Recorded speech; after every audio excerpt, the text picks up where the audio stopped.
If one of your New Year's resolutions was to quit smoking, the good news is that, according to a study from University College London, you're in very good company if that's you, because, on the whole, cigarette consumption is dropping. Phil Sansom spoke to the study's author, Claire Garnett. So we found that smokers' smoking and quitting behaviour has changed substantially over the last 10 years as smoking prevalence has decreased.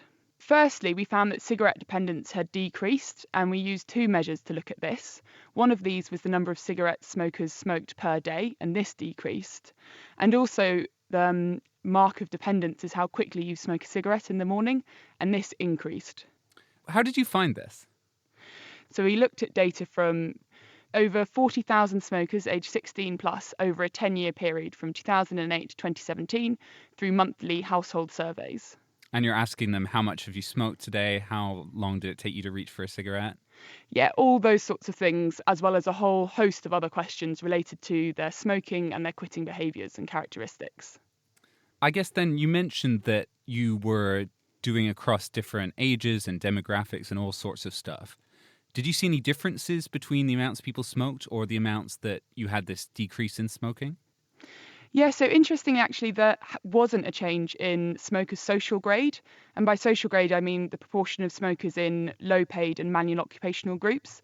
So this was actually fairly consistent across the 10 years. Oh, so no matter, what socioeconomic status or job you have, everyone still seems to be going through the same smoke a bit less, wait a little longer in the morning. There still exists a social gradient whereby people of lower socioeconomic status are more likely to be smokers. But what we found is that over the 10 years, this hasn't actually changed, which sort of suggests that England's approach to reducing smoking prevalence has actually been equally successful across different occupational groups. Is this a decrease that you would expect to see, or are you surprised by how big it is, or surprised by how small it is? I think it's important to realise that this study starts in 2007 and we're looking at data from there. And there's been a number of considerable changes in tobacco control policy since then. The smoke-free legislation, that was back in 2007, making it illegal to smoke in substantially enclosed public areas and workplaces. The increase in minimum age of sale and the introduction of plain packaging on cigarettes. All of that, I suppose, means that you would expect there to be a decrease in smoking prevalence.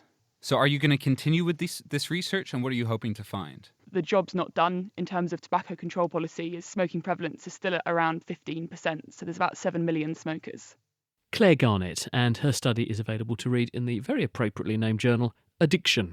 Watch out though, you might not be able to put it down if you start reading it.